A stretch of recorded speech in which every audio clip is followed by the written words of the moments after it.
Hi, I'm Kelly Tennant. I'm a respiratory therapist here at Children's Hospital, Colorado. I work as an ECMO specialist for the ECMO department.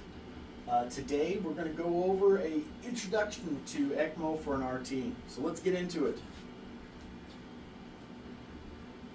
Our objectives for today, we're going to try to cover at least just the basic functions of ECMO, explaining the differences between the two major systems of ECMO, whether that is a VV setup or a VA setup. We're going to explain how ECMO affects ventilation. The oxygenation and ventilation are going to be a counterbalance to an RT's role managing a ventilator. So just how an RT interacts with an ECMO patient is what we're going to try to cover as well. So what is ECMO? ECMO stands for extracorporeal membrane oxygenation. It's dealing with the membrane oxygenator. You also hear it referred to as extracorporeal life support. ECLS, that is an interchangeable word with ECMO. They mean the same thing. ECMO is going to oxygenate the blood and remove carbon dioxide. So it is quite similar, as I said, to an RT's role in managing the settings on their ventilator. If we are no longer able to ventilate the patient with the ventilator, then ECMO can potentially pick up the slack as we are dealing with that disease process. It is used in severe cases of respiratory or cardiac failure. These are the sickest of the sick patients.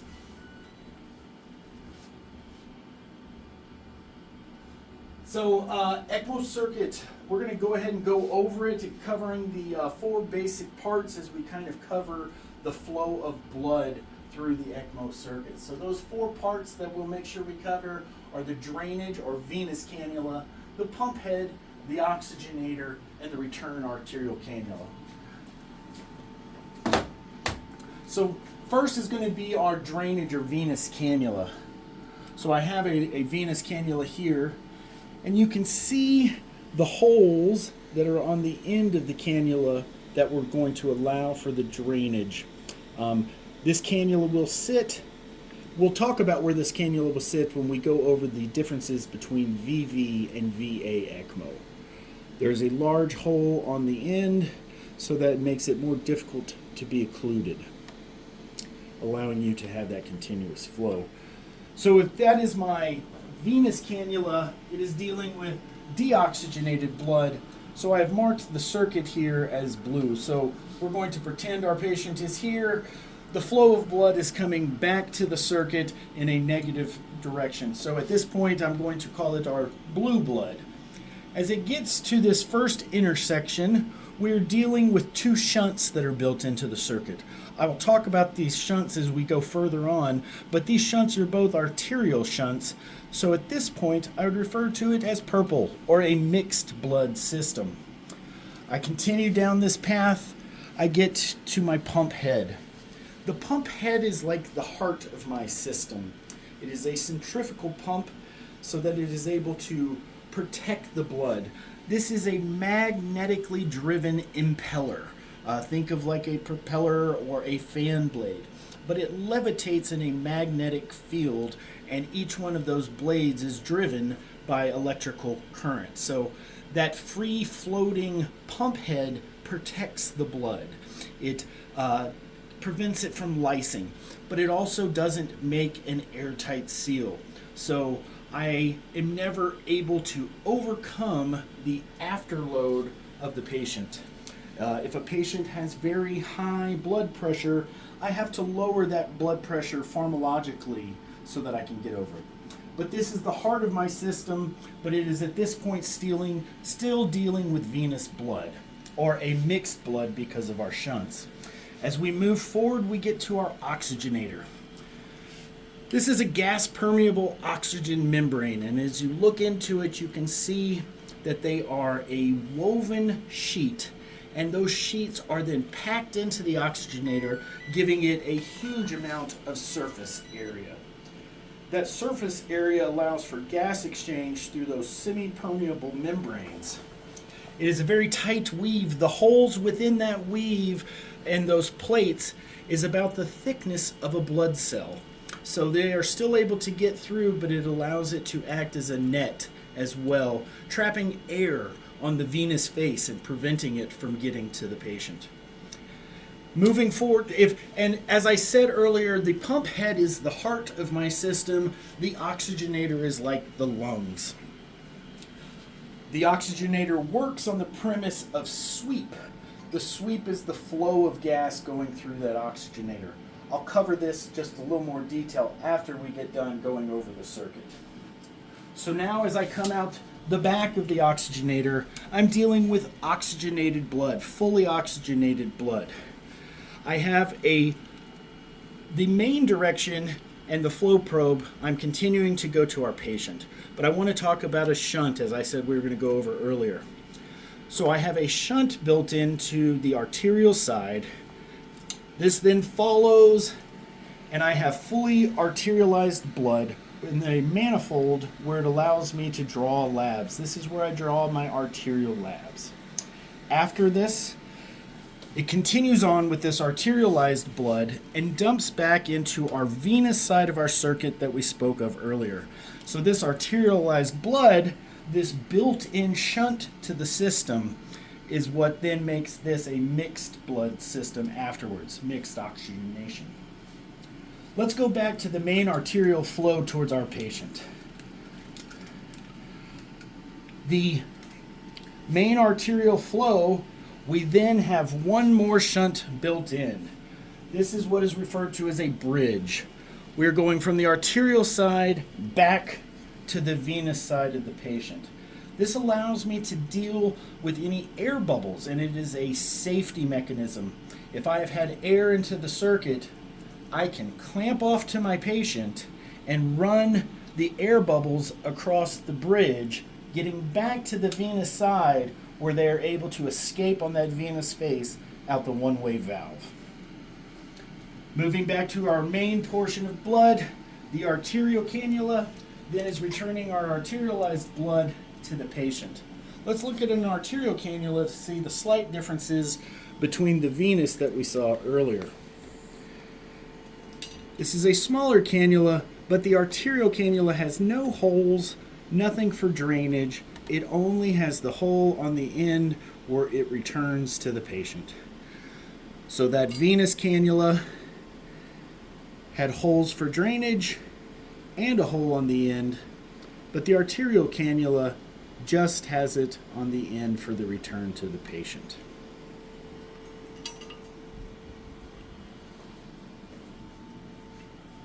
All right, guys. We'll have questions at the end, so if anybody needs to ask anything, they can get to me or email me. I will have that included at the end of my show. So, the two differences between the systems of ECMO. We have VV and VA. Veno-venous ECMO is dealing with respiratory compromise only. Because of where it is returning blood before the heart, it is different than VA, which returns arterialized blood after the heart. So I am removing, this is a zoom in of this cannula and a bifurcated cannula. I have venous holes at the top, venous holes at the bottom. These venous holes at the bottom are draining the inferior vena cava. The top is the superior vena cava. This cannula is bifurcated, allowing an arterial port, so it is a split cannula at the top. The arterial port shoots back towards that RA or tricuspid. So it is taking the blood before the heart for VV and returning the heart before the native pulmonary bed. It is returning it oxygenated, so it is then crossing across that native pulmonary bed of your respiratory compromised patient, but it has already been cleared of carbon dioxide and oxygenated. Let's look at a VV cannula real quick. The VV cannula has a venous side and the drainage holes below and above. but it has an arterial bifurcation, so it is split 50-50, and then there is an arterial port. This arterial port needs to be placed in the cath lab so that you can direct it. The arterial outflow port needs to be directed to the tricuspid valve, to that RA. So it is returning that arterialized blood before the heart.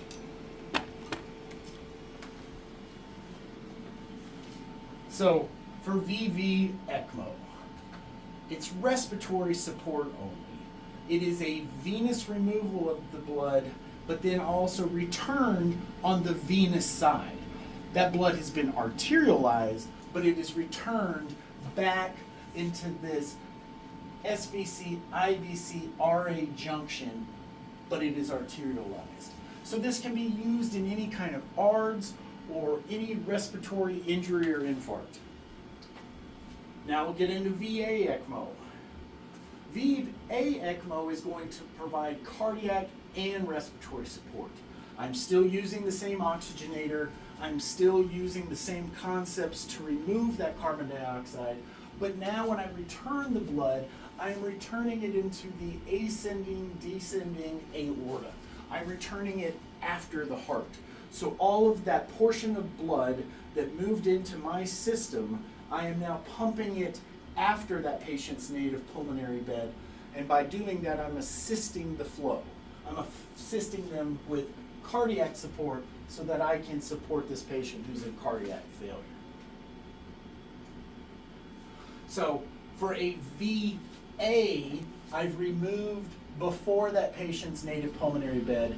That blood is going out to my oxygenator and my circuit. It is returning back to my patient into the descending, ascending aorta. So after their native pulmonary bed. So let's talk about some of our key concepts, I think, with ECMO are going to be our flow versus sweep. The blood flow of oxygenated blood is where I am providing my patient's oxygenation. Now, sweep gas is the removal of CO2. It does leave behind oxygen, so it can be a little confusing. That sweep gas, it is the flow of sweep gas that is removing CO2. So, as I think my next slide is maybe a little better on the picture. Okay, so as we're talking about sweep, so my flow of blood is driven by that pump head to my oxygenator. Sweep is the flow of gas going over the oxygenator. That flow, whether it is room air or 100%, it doesn't matter. It is the flow that is sweeping away CO2. Now, with that flow, I can choose an FiO2, whether it is room air or 100%, and that oxygen is left behind. So as my blood is going across these membranes, that CO2 is diffusing out to the lower gradient in the sweep gas and being exhaled out. The oxygen that is in my sweep gas is crossing over that gas permeable membrane, oxygenating the blood, where our pump is then driving it to the patient. So it is the flow of the oxygenated blood that is providing oxygenation in an ECMO circuit, but it is the flow of sweep gas that is providing the ventilation and removing CO2. So ventilator changes on ECMO. How does an RT interact? It's kind of like a seesaw. If my pump is now picking up ventilatory work and helping with oxygenation, we can go with lower tidal volumes, lower pressures, and a lung protective or a lung rest strategy. This gives the patient time to get through their respiratory compromise. We are preventing barotrauma. We're preventing any kind of shear injury by putting as minimal as possible through the patient's native ventilatory system. We still are going to try to prevent atelectasis. We're going to try to promote pulmonary lung clearance so that we can get through whatever respiratory issue this patient has. But the idea is it is a seesaw. If the ventilator and the RT are not able to carry that load, we turn up the flow, we turn up the sweep. As their lungs improve and that ventilator is able to do more of the work, I turn down my sweep, I turn down my blood flow, and once I'm able to get to a low enough point that the patient and the RT are able to sustain life on ventilatory modes alone, we can come off ECMO. So that RT role is going to be in the interaction between the doctors, between the ECMO specialist, and dealing with that ventilator management and the gas exchange monitoring. It is the interaction of the team and the role as the ECMO pump does less, the ventilator needs to do more. If you're in an injured state and the ventilator can't help, then the ECMO pump does more. So why this matters? Just having this knowledge and the understanding of the ECMO pump is going to improve that confidence in the interactions with the team, that confidence in the knowledge and being able to cross-reference each other. It's going to improve patient safety. And it just, as we are able to bring everyone's bedside knowledge up, it really just enhances the teamwork that happens at that bedside. Okay, guys, let's kind of see if we some of this sunk in. Go over here a little bit of quizzes, just covering some of these beginning concepts that we've covered. Make sure those stuck. So, which type of ECMO provides respiratory support only? We have VA ECMO, VV ECMO, AV ECMO, or CV ECMO. So, for respiratory support only, that's going to be VV ECMO. VA is dealing with cardiac issues. VV is dealing with, or VA is dealing with cardiac and respiratory issues. VV is dealing with respiratory issues only. It's removing that blood before the heart and returning that oxygenated, cleaned blood, cleaned of CO2, back before the native pulmonary bed. What is the primary function of ECMO? To provide nutrition, to oxygenate the blood and remove CO2, to regulate blood pressure, or to deliver medications. I think we all are going to get this one. Oxygenate that blood and remove CO2. We're doing those similar jobs that a ventilator would do, but we're doing it with the ECMO pump. What does sweep gas primarily control? So is that oxygenation, blood pressure, carbon dioxide removal, or heart rate? So like I said, this one can be a little tricky. The correct answer here is going to be carbon dioxide removal. Now true, that sweep gas, I will adjust the FiO2. So it is playing a part in oxygenation. But the primary control of that sweep gas, the sweep flow, is to sweep away CO2. What is the main goal of ventilator management during ECMO?